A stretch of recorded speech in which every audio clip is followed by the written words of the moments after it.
got so motherfucking design on right now. Bring it down, bring it down, make it clap. I got 3 old guys who walk. Soal yang pertama yaitu akurasi dan kecepatan adalah dua hal yang sangat penting dalam konteks pengambilan keputusan saat ini dan di masa yang akan datang. Analisa dan jelaskan maksud pernyataan tersebut di atas dengan melihat kondisi dunia bisnis saat ini dan berikan salah satu contohnya.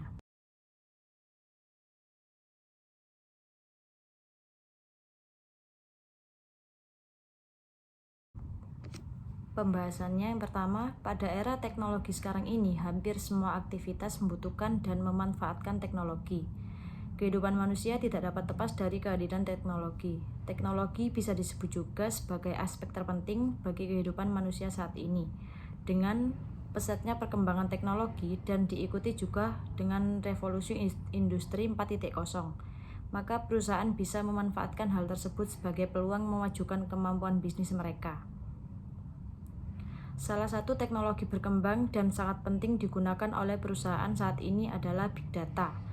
Secara pengertian, Big Data adalah sebuah kumpulan data yang sangat besar terdiri dari data yang terstruktur ataupun data yang tidak terstruktur. Contohnya seperti data operasional, data transaksi, data pelanggan, data barang, data harga, dan masih banyak lagi.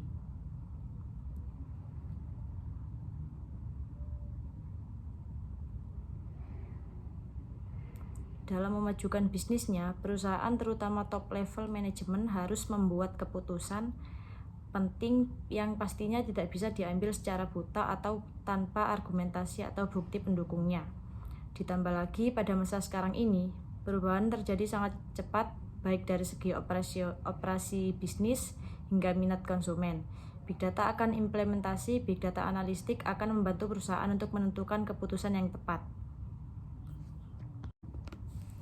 Contohnya, jika perusahaan ingin meluncurkan sebuah produk baru, maka perusahaan akan membutuhkan berbagai jenis data sebagai pedoman. Lalu akan banyak sekali pertanyaan, contohnya terhadap jenis produk, berapa beban yang dikeluarkan, atau kualitas produk harga pesaing. Pertanyaan-pertanyaan ini akan mampu dijawab oleh Big Data sebagai pembantu pengambilan keputusan perusahaan. Tentunya akan dibutuhkan jumlah data yang sangat besar dengan kualitas tinggi.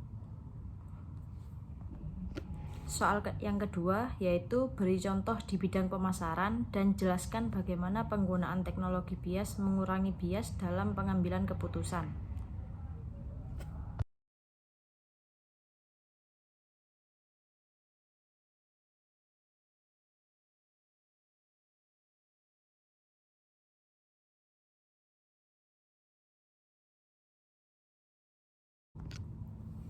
Pembahasan yang kedua, pengambilan keputusan sederhana maupun kompleks untuk menghindari berbagai risiko merupakan salah satu elemen penting yang mendukung kelancaran bisnis. Setiap keputusan yang dipilih tentu berdampak terhadap keberhasilan organisasi dalam jangka pendek maupun jangka panjang. Kini era digital membutuhkan dukungan teknologi untuk mendukung operasi dan kegiatan bisnis karena pemanfaatan teknologi menyediakan sejumlah informasi bagi pengambil keputusan. Selain itu, teknologi memungkinkan kepala departemen berkolaborasi lebih baik dengan tim mereka untuk mengeksekusi keputusan. Bahkan, kepala departemen juga dapat memberikan pemahaman baru kepada karyawan tentang pelaksanaan tugas yang menguntungkan organisasi. Kehadiran teknologi tak dapat dipisahkan lagi dari manajemen risiko karena seluruh prosesnya membutuhkan data. Itu sebabnya teknologi informasi penting untuk memfasilitasi otomatisasi perusahaan.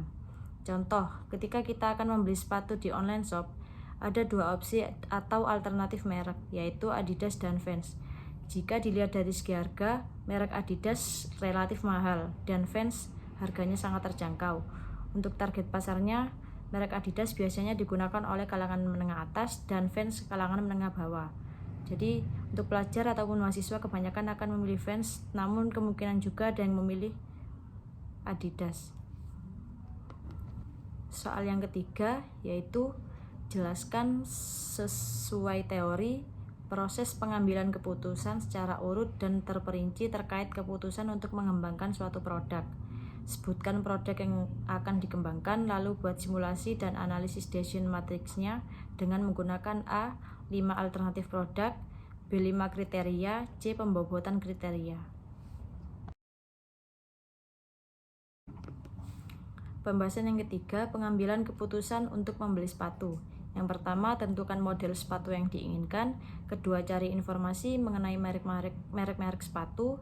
3, pilih alternatif merek jika tidak ada model sepatu yang diinginkan. Lalu yang keempat, pilih atau pengambilan keputusan.